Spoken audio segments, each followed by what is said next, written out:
O programa que você ouve agora é uma produção da Central 3. Viaje no tempo com Leandro e a mim e tire do fundo do baú o seu melhor time de botão. Agora na Central 3.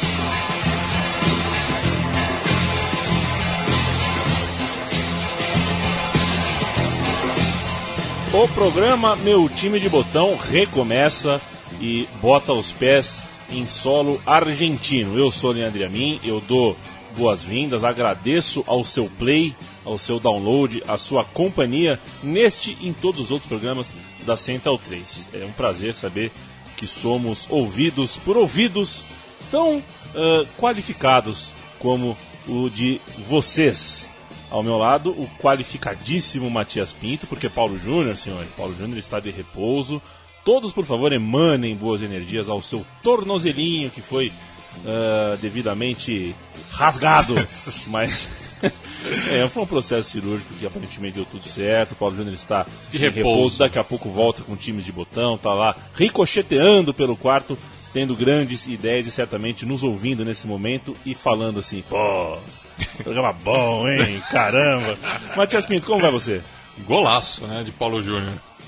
O que é um golaço? Essa operação, golaço. Perfeito. Você tá bom, Matias? Eu tô bem, e você? Tudo bem. Eu quero que o amigo da Central 3 saiba que se num dia normal o Matias Pinto já senta o dedo no ar-condicionado, com o calor que tá fazendo em São Paulo... O Felipe Figueiredo discorda, mas... Nossa senhora, eu tô dentro de um frigorífico. Hoje até eu tô chorando aqui com o ar-condicionado. O Matias veio e trouxe toda a pauta, a pesquisa. Ele é o homem por trás do Estudiantes, não é o homem por trás do Estudiantes de La Plata, claro, mas do meu time de botão, do Sim. Estudiantes de La Plata, que recentemente viveu seus grandes dias, na verdade reviveu seus grandes dias pelos pés do filho do homem que havia até então, até a gente está falando aqui de entre 2005 e 2010, mais ou menos, né? Até então, o grande time de Estudiantes em todos os tempos tinha sido da Brujah Verón. E veio o Brujita Verón e deu ao Estudiantes campeonatos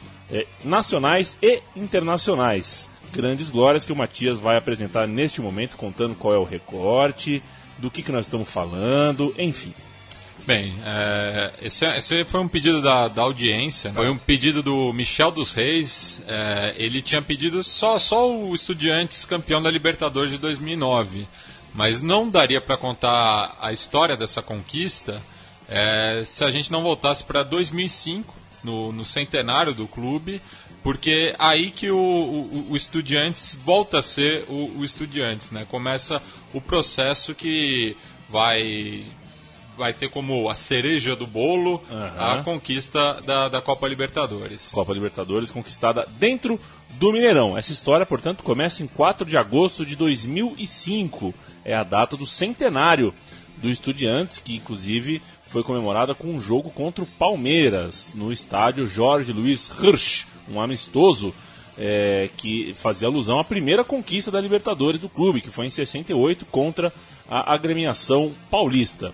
Os Pincharratas venceram em 68, mas perderam este amistoso centenário.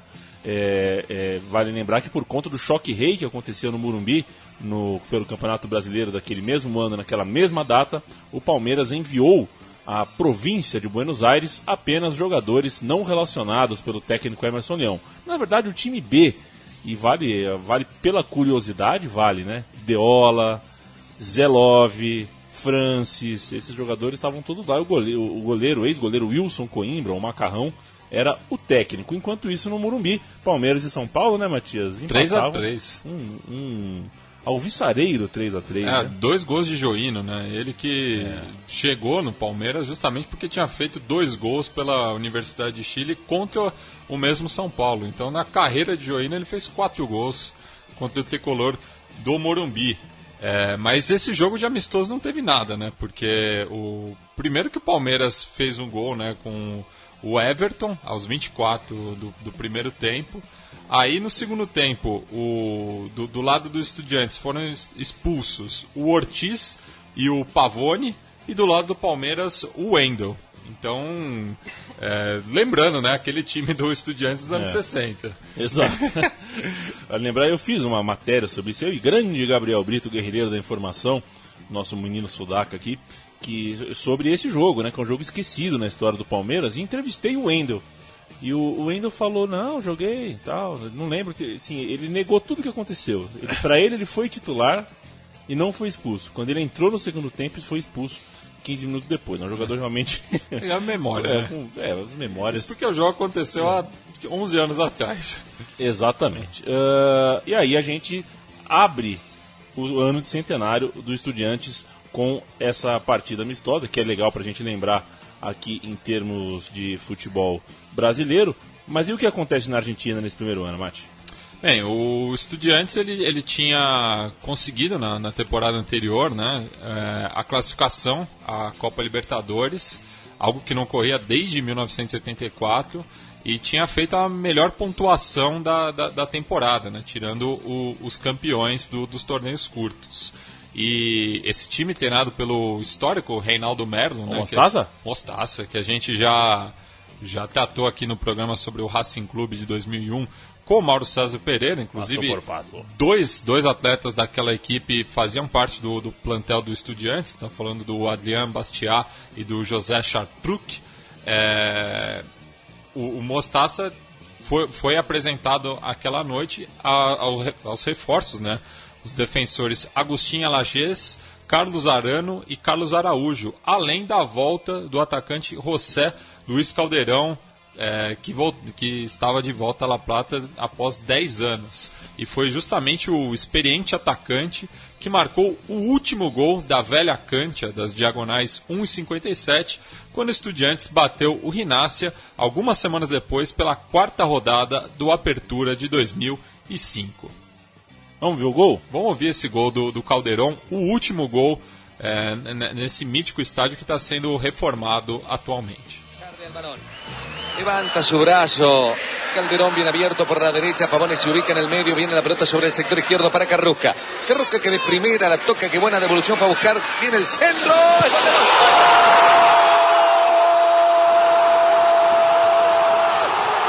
Calderón, pero 3 bandas jugaron y aquí llega el pincha de madrugada nomás a los 4 minutos y medio.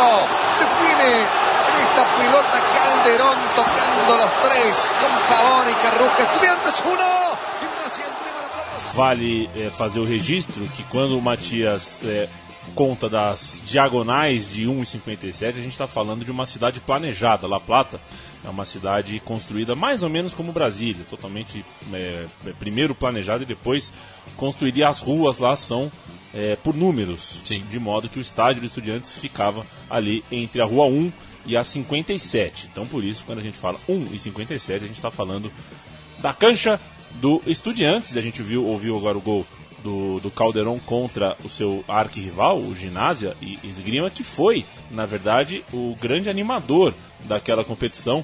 Ficou na liderança, brigou pelo caneco e foi ultrapassado pelo campeão Boca Juniors apenas na penúltima rodada. Com uma campanha irregular, o Mostaza Merlo não resistiu ao cargo, não ficou no cargo e acabou sendo substituído por Jorge Burruchaga, que teria uma contribuição contundente a este meu time de botão. Sim.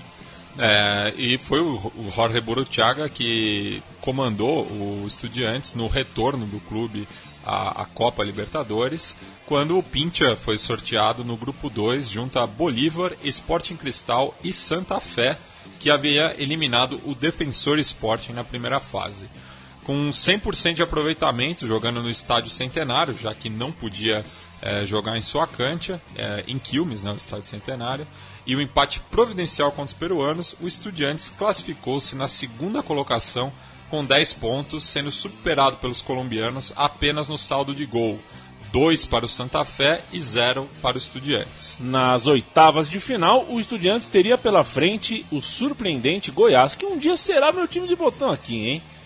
Ou não, né? Acho que o Paysandu era mais time nessa época. O Paysandu, sim. Acho que o Paysandu de 2003 merece. O Paysandu tá no forninho, viu? Opa. Um abraço, querido Pedro Bragança. Já estamos fazendo, estamos cuidando disso. O Goiás, quem sabe um dia, o vice da Sul-Americana, foi um time interessante. Na verdade, podia fazer um time de botão só de vices brasileiros de Sul-Americana. O Goiás enfrentaria o Estudiantes de La Plata, o Goiás que foi líder do grupo 3 naquela competição.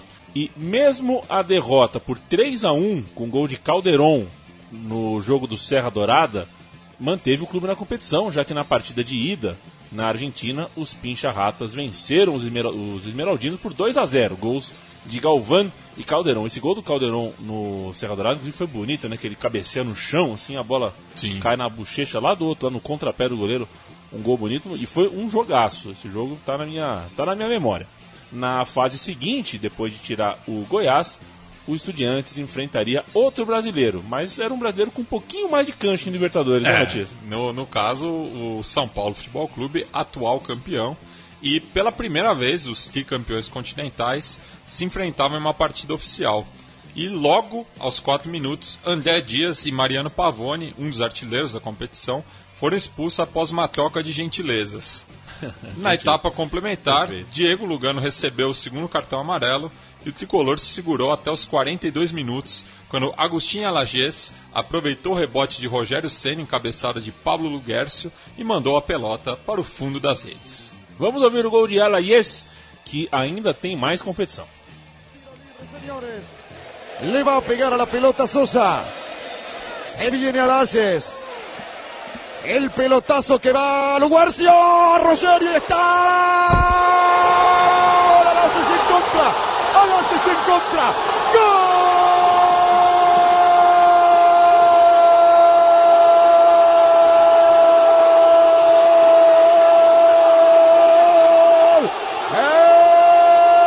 Estudiante de La Plata. Agustín Alagés, el alma de la defensa del conjunto Pincha-Rata, señores. A los 41 minutos del segundo tiempo estábamos en la hora de Estudiantes y convierte el primer gol. 1 para Estudiantes, 0 para el São Paulo. Muito bom o narrador argentino que falou São Paulo. Se preocupou em não chamar o São Paulo de São Paulo. Afinal de contas, nós não chamamos o São Lourenço de São Lourenço. Correto? Não. Por conta da parada para a Copa do Mundo, então você imagina, mais de um mês aí de paralisação, o jogo de volta e o jogo de ida ficaram muito distantes um do outro, então muita coisa aconteceu até que 19 de julho, quase 40 dias depois, os dois times se reencontrassem no Morumbi. E aí, assim como eu falei do Goiás Estudiantes, falo aqui de São Paulo Estudiantes, para marcar como essa campanha é musculosa. Foi um senhor jogo esse São Paulo. Esse, falando particularmente, foi o maior jogo que eu vi no estádio. Foi impressionante a tensão que foi esse jogo e no meu caso a extravação com a classificação. Vale lembrar que, além disso, além da parada para a Copa do Mundo, a temporada argentina terminou no final de semana seguinte e Jorge Burruchaga não chegou a um acordo com o dirigente Juan Ramón Verón, La Bruja. Então, La Bruja contratou o inexperiente, olha só que coisa, hein? Diego Simeone, 18º colocado pelo Racing no Clausura naquela temporada. Ele que tinha se aposentado no começo do ano e tinha se aposentado pelo Racing e assumiu o cargo de treinador logo em seguida. Outra contratação que agitou o mercado de passes em La Plata foi a volta do Juan Sebastián Verón, após 10 anos no futebol europeu. La Brujita estava de volta. Não me boludê, boludo. Não me boludê. Contudo, El Cholo Simeone não poderia contar com seu velho companheiro no jogo do Morumbi. Se o Estudiantes avançasse às semifinais, aí sim o Verón poderia ser inscrito pelo Estudiantes. Mas, em outro duelo tenso, o São Paulo devolveu o placar de 1-0, golaço de Ed Carlos, e a vaga à semifinal foi decidida na marca da Cal. Ricardo Oliveira, Calderon, Rogério Ceni, Juan Comínguez, Fabão e Luguércio converteram suas cobranças. A partir daí, Martim Herrera defendeu o chute de Danilo, porém Rogério Ceni fez o mesmo no disparo de Alaches. Na sequência, Júnior deslocou Herrera e Marcelo Carrusca errou a meta, para a frustração dos milhares de pincharratas presentes no setor visitante e adiando a reestreia de La Brujita. E tenho que destacar aqui a torcida do Estudiantes. Que torcida naquela noite no Morumbi. A Polícia Militar de São Paulo tem outra opinião sobre isso. Principalmente ali na Avenida Ipiranga. Não, mas assim, paga R$50 pro Matias, o Matias chega na frente da Polícia Militar e conta, mas fala, gente, pra torcedor argentino, pegar a faixa deles... não pode, isso é um código, é mais ou menos, sabe? Tem coisa que é sagrada para um e não é sagrado para o outro. É simples, é só... É uma questão de inteligência, muitas vezes falta. De contratar quem tem conhecimento para contar, para passar o conhecimento a quem não o tem. É mais simples do que parece. 6 de agosto, o Estudiantes visitou o Quilmes, aí já estamos falando novamente de calendário nacional, já que a Libertadores se acabou ali para os Estudiantes, mas acabou ali, mas plantou a sementinha para o que viria a ser o título que falaremos daqui a pouco a respeito. E o Estudiantes visitou o Quilmes e voltou com os 3 pontos para a La Plata, graças ao tento solitário de Pavone. O sinal de alerta foi aceso entre as rodadas 4 e 7, quando o Estudiantes perdeu para o Belgrano em casa e na visita ao Boca Juniors, empate com o Banfield local e também nova derrota para o Central em Rosário. Nesta ocasião, o Herrera foi afastado por Simeone, que promoveu o jovem goleiro Mariano Andújar à titularidade. Andújar teria um papel também fundamental dali para frente na equipe do Estudiantes. E a partir daí foram 10 vitórias em sequência. Eu disse isso mesmo. 10 vitórias em sequência, Matias. 10 vitórias em sequências e no último sábado completou-se 10 anos de um dos maiores jogos da história do Estudiantes, quando os velhos rivais mediram forças no recém-inaugurado Estádio Único de La Plata. O Leão chegava à 11ª rodada na 3ª colocação, enquanto o Lobo, o Rinácia, estava focado na disputa da Copa Sul-Americana, tendo eliminado o Fluminense nas 8ª de final durante a semana. No primeiro clássico disputado por Juan Sebastián Verón, o camisa 11 foi o maestro da tarde. Já na etapa inicial, o placar da Cancha Provincial apontava 3-0, gols de Diego Galvão, Calderón e Pavone para o lado vermelho de La Plata. Na volta do intervalo, Galvão ampliou o placar e o tripeiro Germán Basualdo foi para o chuveiro mais cedo, sendo acompanhado em seguida pelo companheiro Matias Escobar. Com a vantagem numérica e no marcador, Calderón por 2 vezes e Luguércio dão números finais a maior goleada da história do clássico platense. Peraí, eu perdi a conta. 7-0. Foi 7? O 7-0. Perfeito. El 7-0 não se olvida mais. O 7-0 que não se esquece jamais, também faz parte dessa era Brujita, esse timaço de botão do Estudiantes, um jogo para sempre, um jogo que rendeu, além do 7-0, a entrevista que La Brujita Verón deu, e ouviremos um trecho agora. Creo que el equipo demostró que cuando quiere, que cuando está metido puede hacer cosas grandes. ¿Les perdonaron la vida en algún momento? Digo, estaba para más todavía la goleada. Pasa que, qué sé yo, inconscientemente, y también te tenés que poner en el lugar de ellos. Pero creo que más allá de todo hicimos los goles que teníamos que hacer. Pero nunca lo sobraron, eso hay que destacarlo. Ustedes jugaron su partido sin cancherear, sin sobrar. Podíamos haber parado mucho antes y seguimos. Sebastián, tu primer clásico, mejor no te pudo haber salido. Sí, la verdad que bárbaro. Por todo, por la expectativa, por la gente, por los muchachos mismos. Que desde el momento que salimos de country sabríamos que podíamos hacer un gran partido. Estábamos metidos... Muchacho, foi bárbaro. Seguimos com a campanha depois do 7-0 do Estudiantes contra o seu maior rival. E estamos em 8 de novembro, numa partida postergada da 6ª rodada. E o Ginásio Esgrima foi novamente goleado, dessa vez para o Boca Juniors. Foi 4-1 o jogo. Os jogadores do Lobo haviam sido ameaçados por Barra Bravas do clube caso vencessem a única equipe àquela altura que poderia impedir o título do Estudiantes. Então entendam o contexto. Depois de apanhar de 7-0 do Estudiantes, a torcida queria que o Estudiantes não fosse campeão, a torcida do Ginásio. E Que humilhação, né? Que coisa pra história, né? A torcida pedindo pros seus próprios jogadores perderem pro Boca Juniors, como de fato aconteceu. Como de fato aconteceu, e de fato os chineses dependiam apenas de suas forças para serem campeões, bastando apenas uma vitória nas 2 últimas rodadas. Mas as derrotas para Belgrano em Córdoba e Lanús na Bombonera, somadas ao empate do Estudiantes na visita ao Argentinos Júniors e a vitória de local diante do Arsenal de Sarandi, forçaram um jogo extra em cancha neutra, já que ambos clubes terminaram empatados com 44 pontos. Exato, vale lembrar, futebol argentino era assim, empatou em pontos, não interessa qual é o teu saldo, quantas vitórias, se tomou tantos cartões, é jogo decisivo, é final em campo neutro, e foi o que aconteceu, e levaram a partida para o estádio José Amalfitani, o estádio do Vélez Sarsfield. O Matias não vai fazer piada sobre o estádio maior popular do mundo, porque nunca lota, não sei o que, legal. A partida de desempate aconteceu... Obrigado por você ter feito por mim a piada. 13 de dezembro foi a data marcada para a final. Um abraço pro Clebão Careca, que ama o Vélez Sarsfield desde 1994. Um homem depravado contra o São Paulo. Coitado, ele não consegue... Ele abandonou o time do coração dele. Que time você torce contra o São Paulo? Na Noruega tem, né, uma torcida que é só contra o Rosenborg. Ela vai de visitante, ela vai sempre... torce contra o Rosenborg. Se o Clebão ficar sabendo, faz isso.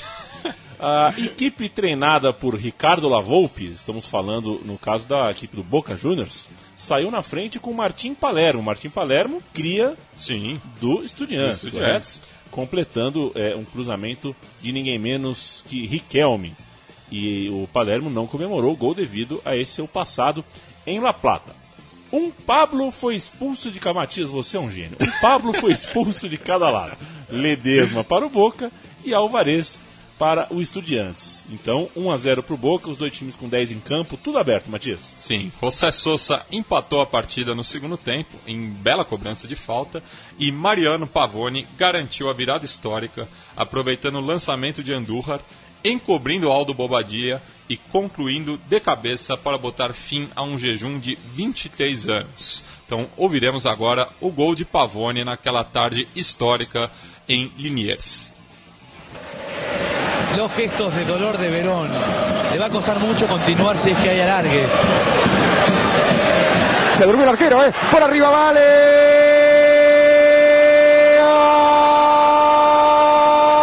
¡Gol! Pavone. ¡Gol!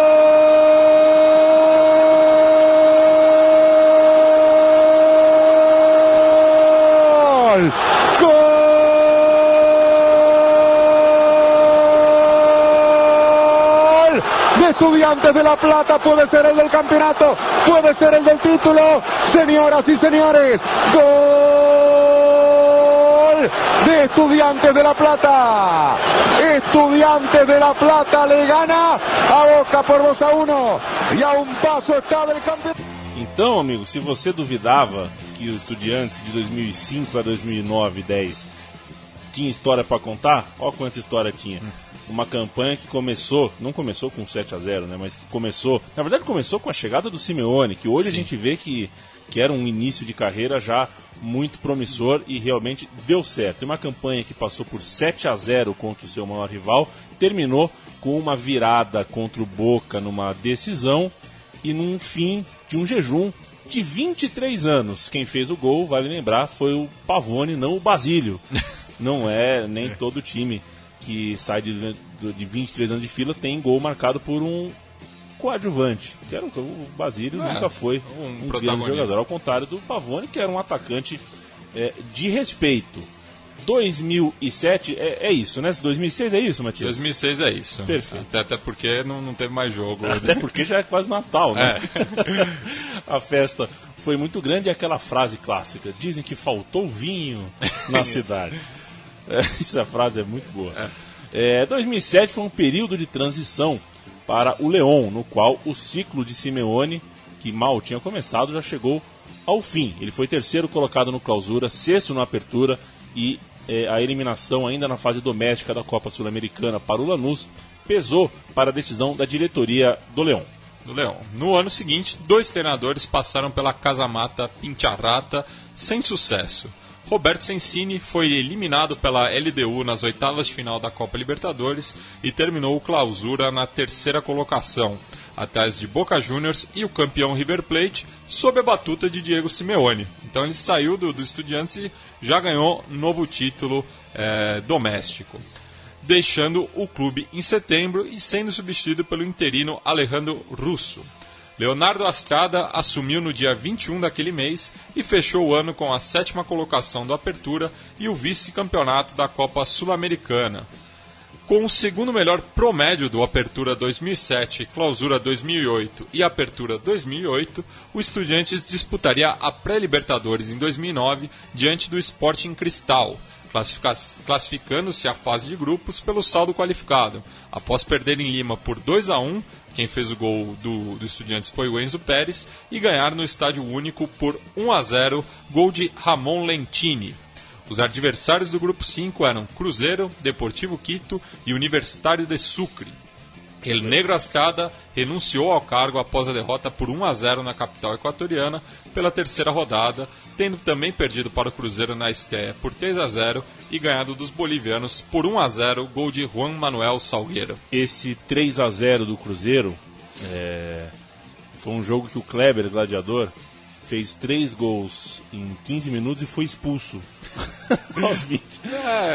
O resumo da carreira dele. O Kleber estava no auge, né? Ele estava no auge da loucura. Ele fez 3 gols em 15 minutos e foi expulso logo em seguida. Foi também, isso era carnaval, foi exatamente no dia em que o meu noivado foi pro Beleléu. Foi a primeira coisa que eu fiz após estar solteiro novamente. Assistir Estudiantes e Cruzeiro dentro de um hotel no centro nervoso de São Paulo. Obrigado por essa compartilhei aí. Uma grande história de minha vida. Quebrei o espelho do banheiro, né? De raiva. Foram R$700 que a empresa pagou. Alejandro Sabella foi o nome escolhido para o restante da competição. Como dissemos agora há pouco, a Astrada deu linha no pipa, deu Vasari, foi embora e o Saavedra chegaria para comandar o time, e como comandou bem. Mesmo sendo um velho conhecido da enteada, pois foi bicampeão pelo clube em 82 e 83, esta era a sua primeira oportunidade como treinador, pois até então ele era apenas, entre aspas, o auxiliar do Daniel Passarella nas passagens do Kaiser pela Argentina, Uruguai, Parma, Monterrey, até o Corinthians e também o River Plate. Já em sua estreia, o Saavedra adquiriu a confiança da torcida Pintiarrata ao comandar o time que bateu o Deportivo Quito por 4-0. 3 gols do grande Mauro Bocelli e um do Enzo Pérez, que ainda era novinho, faria muito sucesso como faz em Portugal. Mesmo placar construído contra o Cruzeiro, 4-0. Aí contra o Cruzeiro foram gols de Verón, Fernandes, Sánchez Prete e Sánchez Prete de novo. Na visita a Sucre. Porque ele tem nome composto. Exatamente. Na visita a Sucre, Oxo contra o Universitário, um 0-0 sem gols e sem sal, mas que garantiu a classificação do Estudiantes para as oitavas de final.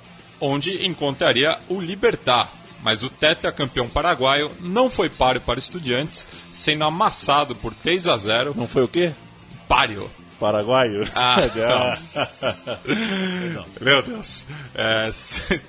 Por 3-0, gols de Fernandes e 2 de Bocelli em La Plata. E o empate sem gols em Luque garantiu a vaga às quartas de final, onde teria pela frente o Defensor Sporting, que vinha de eliminar o Boca Juniors em plena Bomboneira, mas foi derrotado por 1-0 em Montevidéu, gol de Leandro de Sábato, e mesmo placar em La Plata, gol de Benítez. Devido à longa amizade entre carboneiros e pintiarratas, a Conmebol proibiu torcedores visitantes em medida inédita nas partidas contra o Clube Nacional de Futebol pelas semifinais. Lembrando que essa medida é inédita entre torcidas de países diferentes. Só para contextualizar. Estudiantes e Peñarol são muito amigos. São muito amigos. E, né? Evidentemente... E poderia dar problema. Perfeito, porque o adversário era o Nacional. Era o Nacional. Em La Plata, o León bateu o bolso por 1-0, gol solitário de Diego Galván. Em nova visita ao Centenário, o Estudiantes voltou com a classificação na bagagem ao vencer o Nacional por 2-1, um doblete de Bocelli. Doblete de Bocelli. Doblete de Bocelli. Pois é, então venceu o Nacional. O Bolso, eu não consigo mais chamar de Bolso, né? Porque me lembra... Você sabe o que me lembra, né? Não. Me lembra essas bolsomitos, não sei o que entendi. Lá. Eu prefiro chamar de Nacional mesmo. E o fato é que o Estudiantes chega à decisão da Libertadores de 2009 e a gente chega à cereja do bolo. Grandes jogos, grandes conquistas. A cereja do bolo.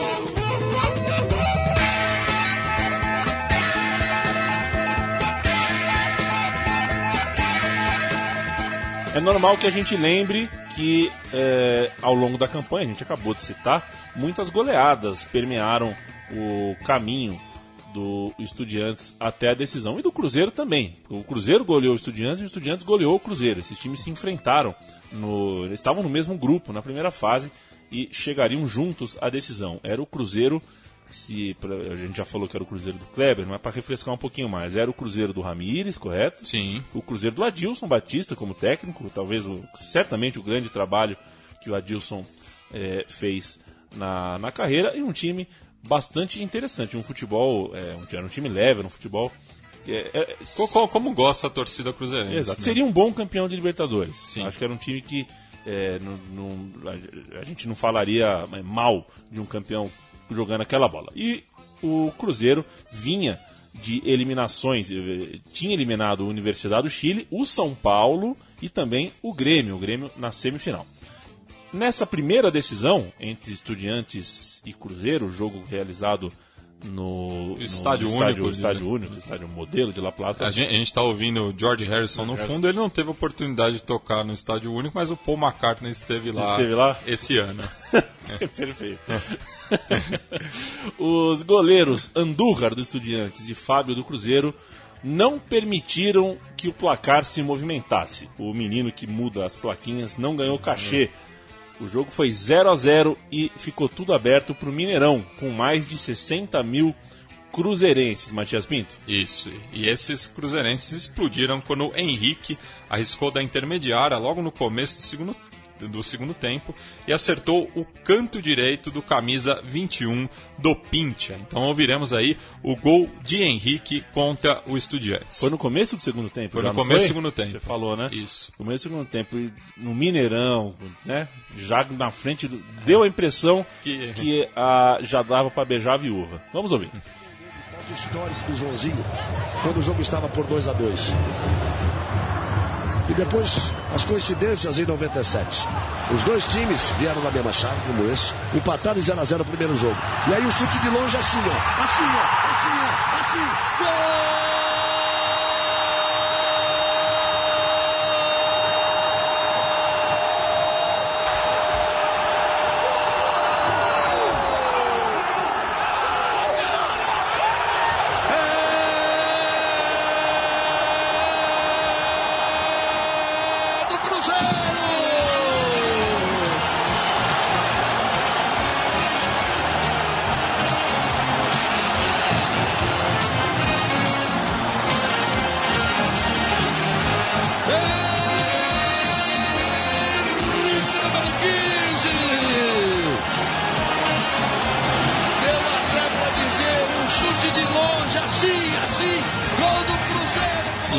Em nome da torcida do Cruzeiro, peço desculpa, viu, Galvão? Atrapalhamos aí seu bate-papo, aí, sua resenha.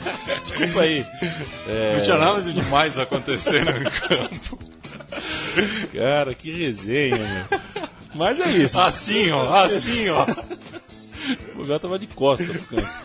Mas a festa cruzeirense foi bonita, a festa da explosão, o Adilson Batista com aquelas pizzas debaixo do sovaco. Dessa vez ele não deu peixinho, só não deu peixinho, não atacou a placa de publicidade, mas comemorou bastante por 5 minutos apenas.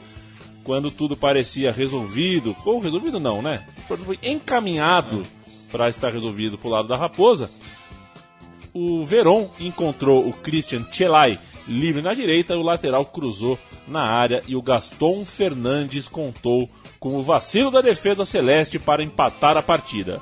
E o gol de Lagata a gente ouve agora.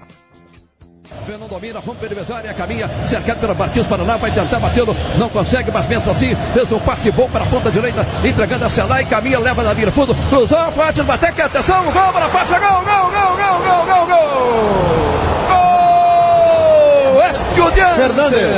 Fernandes Lagarta, cruzamento da direita, penetrou Fernandes Lagarta e matou pro fundo do gol, empatando o clássico aqui no Mineirão, aos 12 minutos, etapa complementar agora, o de igual na decisão da Copa Libertadores América, em Emerson. O gol começou no lançamento lindo do Verón, o cruzamento da direita, a zaga do Cruzeiro bateu cabeça, Mancinha estava Lagarta, só cumprimentou para o fundo das redes, empata o Estudiantes, João. E aí dá aquele susto, o Mineirão fica meio, opa, né?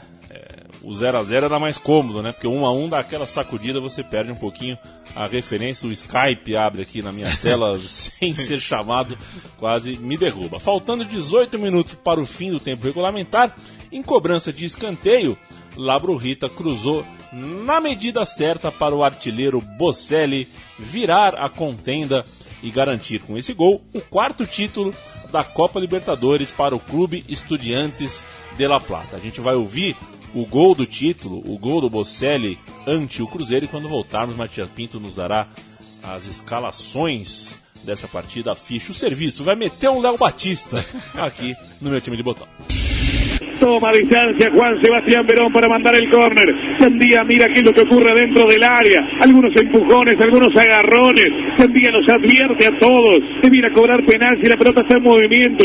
Viene el centro de Juan Sebastián Verón desde la punta derecha. Atentos con el flaco Xavi, con De Sábato. Viene el centro. Arriba el flaco, saltó Bocelli. ¡Gol! ¡Gol!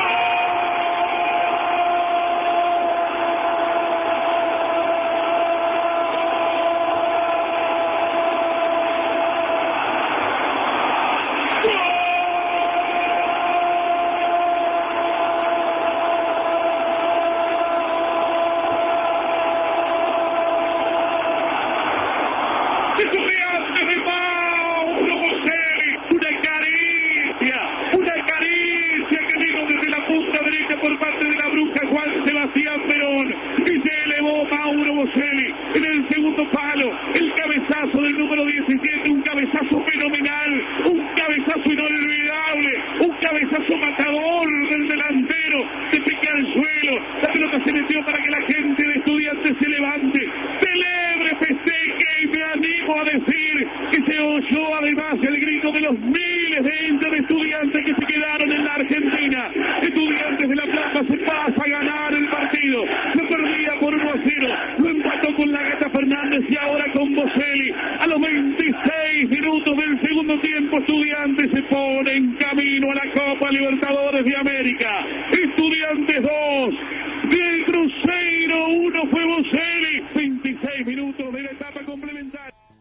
Bem, como falou o narrador aí da Rádio Província de Buenos Aires, o Estudiantes ganhou por 2-1 do Cruzeiro de visitante no Mineirão, e o Cruzeiro estava escalado com Fábio, Jonathan, Leonardo Silva, Thiago Heleno e Gerson Magrão, Henrique, Marquinhos Paraná, Ramírez, que foi engolido nessa noite, e Wagner. Então, no lugar de Wagner, ainda Atirson. Na frente tinham Kleber e o Wellington Paulista, que foi substituído também por Thiago Ribeiro. Já a equipe visitante alinhou com Andújar, Celay, De Sábato, o Flaco Schiavi, que foi citado aí na narração, e Herman Ré. Rodrigo Branha, que foi substituído por Sanches, Verón, Enzo Pérez e Eltino Benítez, que foi substituído por Juan Manuel Dias. Na frente, Lagata Fernandes, que marcou o primeiro gol, foi substituído por Calderón, e Bocelli, autor do segundo gol. O treinador era Alejandro Saveja. Pouca gente se recorda que o Leonardo Silva também quase ganhou a Libertadores pelo Cruzeiro. Ele teria feito a dobradinha, já que ganhou pelo Atlético Mineiro alguns anos depois. Alguns não, 4 anos depois. Correto. 4 anos depois? Isso. 4 anos depois. No final do ano, o Estudiantes de La Plata, campeão da Libertadores, enfrentaria no Mundial de Clube, na verdade, o Barcelona na decisão, mas antes disso teria que passar pelo Pohang Steelers, o time do Denilson, né, aquele grandalhão brasileiro lá, na semifinal.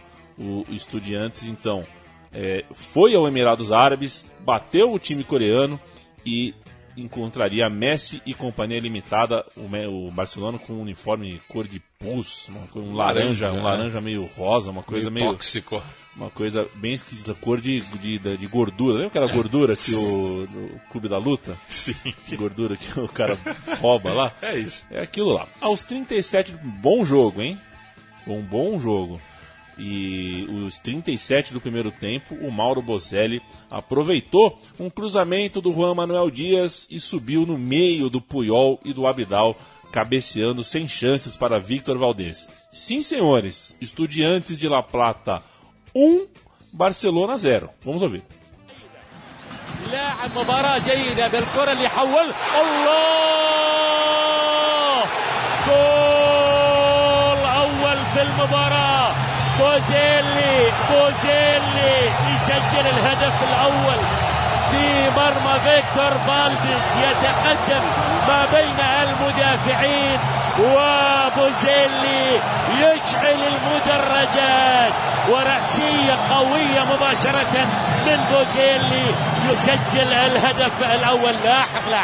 لاحظ معي اللقطة الكرة لعبت بهذا الشكل. لاحظ هو ما بين اثنين من المدافعين الرأسية قوية جدا في مرمى فيكتور فالديز وبالتالي لاحظ هو انطلق ما بين المدافعين.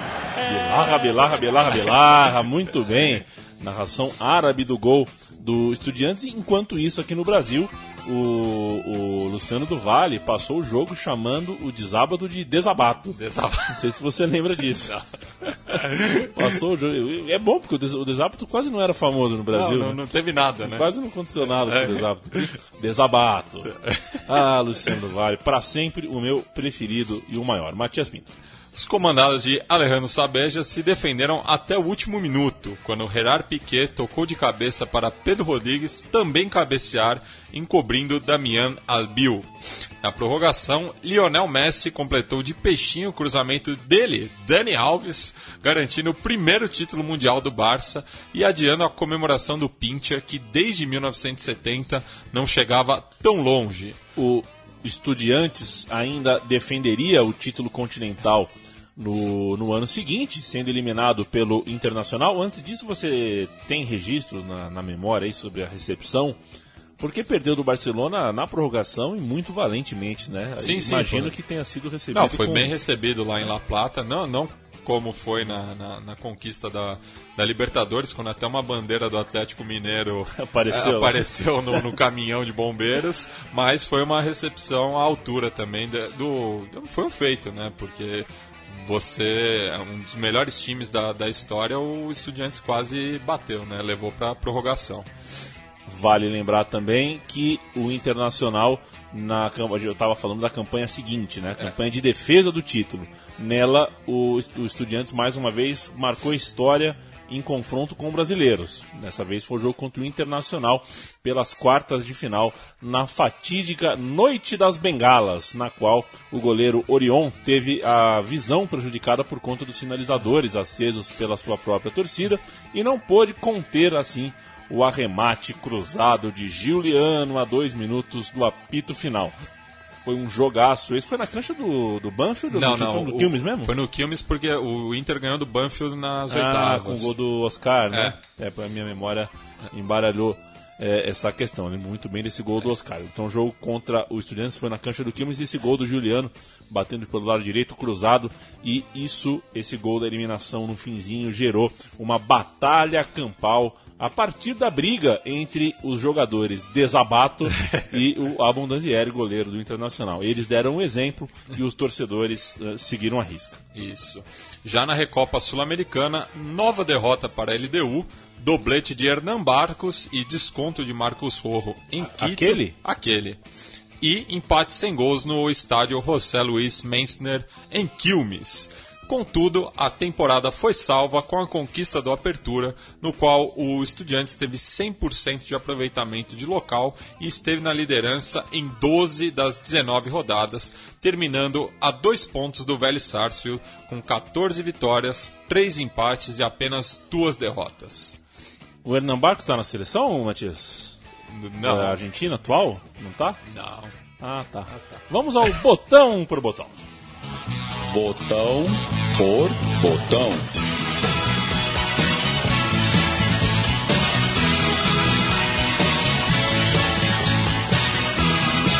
Deixei um pouco mais a trilha porque eu sei que você gosta, Matias. Eu gosto. Você que gosta de Goodfellas, um grande filme, Filmaço. uma grande trilha sonora, tem uma cena de transição com essa...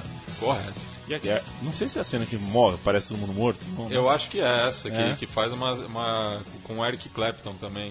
É uma sequência de pedrada só. Só pedrada.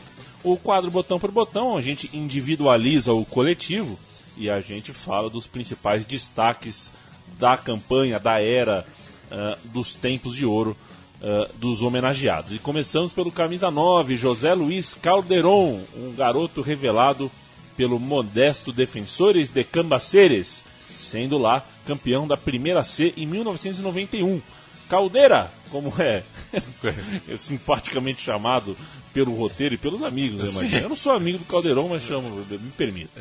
Ele chegou aos Estudiantes já no ano seguinte, em 92, onde permaneceu por 3 anos, por 3 temporadas, e foi um dos pilares da campanha que culminou no acesso à Primeirona. Foi transferido ao Independiente e cedido por empréstimo de 1 ano ao Napoli, que lhe garantiu convocação para a Copa América de 97, competição disputada na Bolívia, a famosa competição do vai ter que me engolir. No retorno à Avejaneda, o Calderón foi artilheiro do Clausura de 99 e novamente relacionado para um torneio continental de seleções. Ele passou 4 anos no futebol do México e voltou ao Independiente em 2003.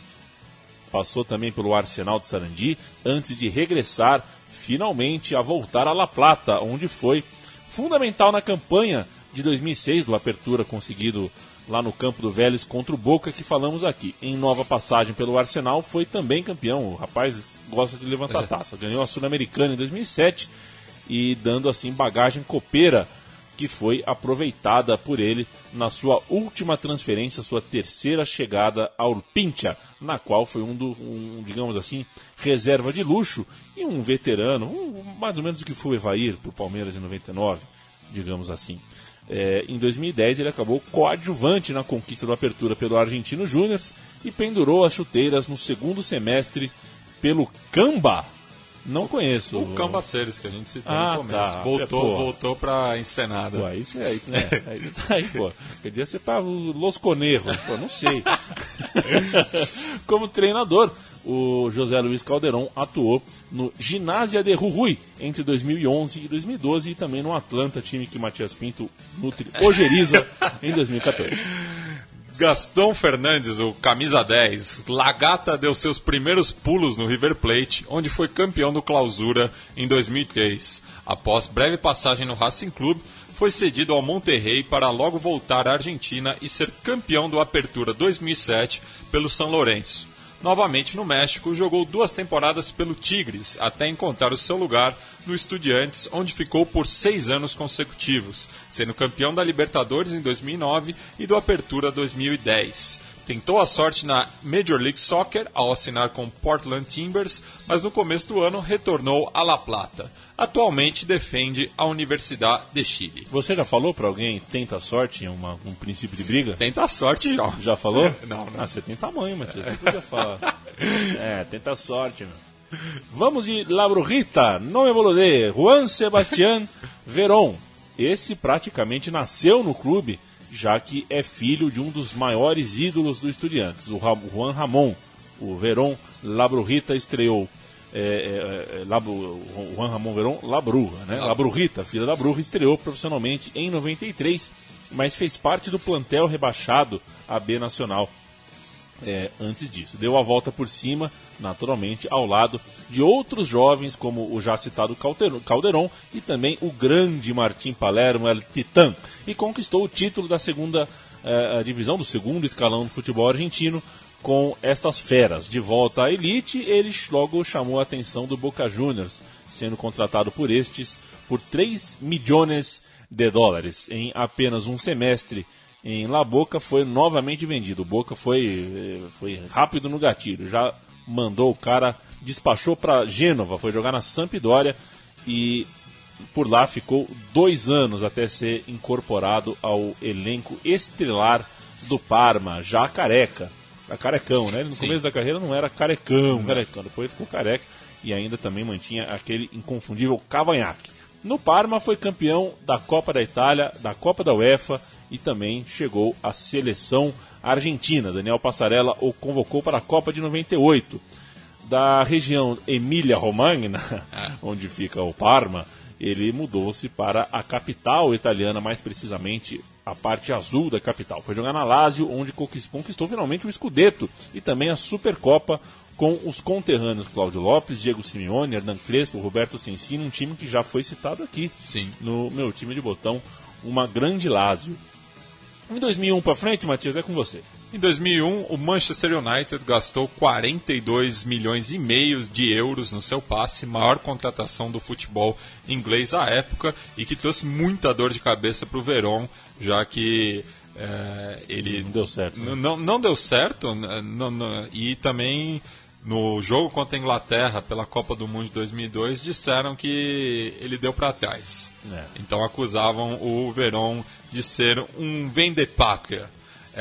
Mas, em 2003, o seu valor de mercado cai pela metade ao ser contratado pelo Chelsea e de Londres volta à Itália no ano seguinte, onde conquistou por 2 vezes a Copa pela Internazionale. O bom filho a casa torna e depois das 6 temporadas inesquecíveis no Estudiantes, que foram tema desse programa, abandona o futebol profissional temporariamente para atuar pela Associação Coronel Brandsey, em 2012, que era afiliada à Liga Amateur Platense de Futebol. Em julho do ano seguinte, anuncia o seu retorno por mais uma temporada aos Estudiantes, disputando a sua última partida oficial na derrota por 2-1 para o Tigre em 18 de maio de 2014. 5 meses após a aposentadoria, encabeça a chapa ADN Estudiantes e é eleito com 75% dos votos presidente do clube pelo período de 3 anos. Estamos nela, né? Estamos na gestão Brujita. Estamos na gestão Brujita. Estamos gravando esse programa em outubro de 2016. Gestão Brujita e que dê tudo certo para Brujita. Que não me bolude. Mariano Andújar, goleiro que com apenas 19 anos já era titular do Huracan e amargava com estes o rebaixamento no final da temporada de 2002-2003. Defendendo a meta em Parque Patrício por mais 2 anos, ele chamou a atenção do Palermo, para onde foi jogar em 2005, mas retornou à Argentina rapidamente, assumindo a titularidade do Pincha. E foi fundamental para a sequência de 10 vitórias, aquela que falamos aqui que o Simeone muda o goleiro e de repente o time emplaca 10 vitórias seguidas. É claro que o goleiro tem mérito nisso e o subsequente título daquela competição, do Apertura de 2006, passa pelas luvas de Mariano Andújar. Novamente, ele foi decisivo durante a conquista da Libertadores 3 anos depois e após a final no Mineirão, voltou ao futebol italiano, desta vez para defender o rival do Palermo, o Catania, um dos rivais do Palermo. Foi um dos grandes, um dos goleiros reservas da Argentina, um dos grandes goleiros de sua época no país, e nas Copas do Mundo de 2010 e 2014 tinha bala para jogar, mas não jogou. Ficou no banco de reserva e também jogou pela seleção nas Copas América de 11, 15 e Centenário, que a gente não sabe como falar, né? Daqui pra frente como vai falar, né? Pois é. Após novo empréstimo ao Estudiantes e passagem pelo Napoli, o Napoli, ele retornou definitivamente a La Plata no ano passado, onde está neste momento. Vamos agora para Rodrigo Branha, o Chapo. O volante formado no Quilmes é um dos poucos nomes, ao lado de Leandro Benítez e Juan Sebastián Verón, que conquistou os 3 títulos do período citado. Chegou ao clube no ano do centenário, tendo passado antes por Mallorca B e União Santa Fé, e permaneceu por 8 temporadas. Ele também vestiu a camisa da seleção argentina em 9 oportunidades, porém nunca foi convocado para nenhuma competição além das eliminatórias. Depois de sua 4ª passagem pelo Cerveceiro, retornou ao Pincha no começo deste semestre. O programa Meu Time de Botão se despede nesse momento. Este foi o Estudiantes de La Plata, campeão nacional e internacional. Por muito pouco não foi campeão mundial de futebol. O time que consagrou de vez Verón como um dos grandes ídolos de sua geração no futebol argentino. e que também colocou na primeira prateleira de uma grande história nomes como esses que citamos aqui, de Branha a Bocelli, passando também por Calderon, Pavone, enfim, grandes jogadores. E esta pesquisa, este roteiro é todo mérito de Matias Pinto, ao qual me despeço e pergunto, o que ouviremos? Ouviremos, eu não sei se os botões já cantaram aqui. Não sei, às vezes tem. No começo tinha umas músicas, né? Então, que os botões, no caso, vão cantar aqui, né? Além dos citados Rodrigo Branha, Gastão Fernandes e Juan Sebastián Verón, Leandro de Sábato, Leandro Benítez e o Germán Ré vão cantar a música Quando Sea Grande, que foi gravada logo após a conquista da Libertadores em 2009, em parceria com o músico Pincharrata Ivan Sadovski. E para os ouvintes mais antigos da Central 3 já devem ter percebido que eu usei essa música no som das torcidas do Estudiantes. Então fica a recomendação aí também para quem gosta do Clube de La Plata ouvir as músicas que embalaram também a conquista desses títulos aqui retratados. Som da torcida dos Estudiantes vai estar linkado na página aqui do meu time de botão, é só você clicar e ouvir. Um programa apresentado por um moço chamado Leandro e a mim. Apesar dele, o programa é bom. Tem o Matias Pinto de novo nas picapes. Vamos ouvir Ivan Sadovski com Quando Sea Grande. Muito obrigado por sua companhia. Volte sempre, toda semana tem um time de botão novo na Central 3. Grande abraço.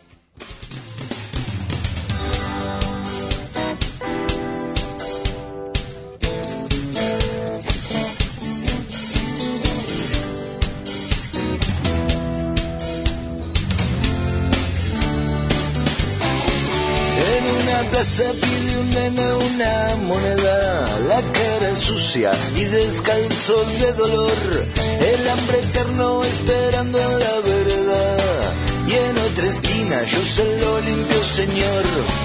Chicos sin nombre que se nos mueren de frío, alma embarrada sin ninguna identidad, tormenta eterna nuestra infancia abandonada, al corazón le pica siempre la verdad. Algunos pibes sueñan ser como el Chapo, como la Gata, el Chino o Sebastián. Hay otros pibes que ya ni siquiera sueñan, porque les duele la noche y la soledad. Cuando era chico yo jugaba a la pelota, me ilusionaba siempre con salir campeón. Hoy no hay victoria más hermosa que una infancia llena de sueños donde puedas estar vos.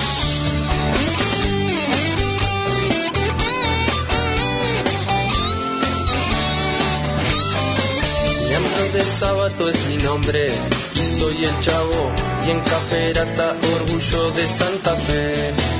Las tardecitas, las mateadas en familiar dejaron huellas, me parece que fue ayer. Me dicen chino, me llamo Leandro Benítez, nací en Berizo y en sus calles me crié. Extraño el cielo del barrio Villa San Carlos, sueños de niño a los que yo quiero volver. Cuando era chico yo jugaba a la pelota, me ilusionaba siempre con salir campeón. Hoy no hay victoria más hermosa que una infancia llena de sueños donde puedas estar vos.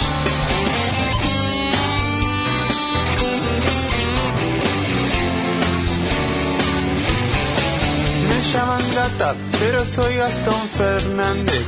En casa siempre me decían vos podés. Esos recuerdos que tengo de Avellaneda crearon surcos para ser hombre de bien. Me dicen Chapu, pero soy Rodrigo Braña. Verazategui fue mi cuna y fue mi hogar. Tardes de plaza y también tardes de escuela, donde de niño me mandaban a estudiar. Cuando era chico yo jugaba a la pelota, me ilusionaba siempre con salir campeón. Hoy no hay victoria más hermosa que una infancia llena de sueños donde puedas estar vos.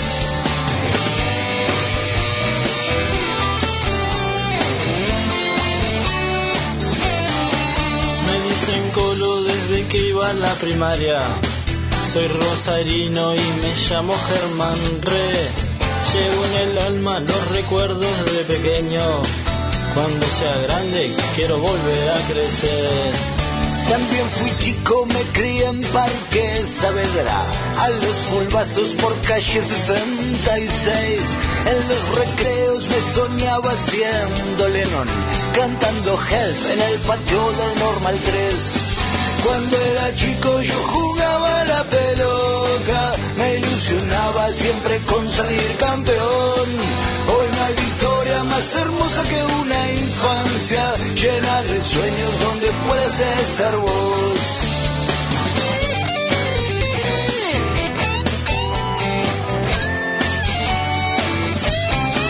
Nací en La Plata y todos me dicen bruja, pero mi nombre es Juan Sebastián Verón.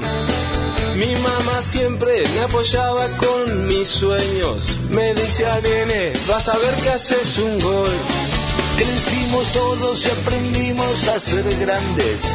Nos enseñaron que la solidaridad está marcada en el corazón de estudiantes. Educación, esfuerzo, lucha y humildad.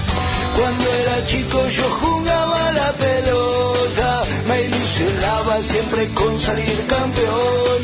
Hoy no hay victoria más hermosa que una infancia llena de sueños donde puedas estar vos. Cuando era chico yo jugaba a la pelota, me ilusionaba siempre con salir campeón. Hoy no hay victoria más hermosa que una infancia llena de sueños y justicia para vos.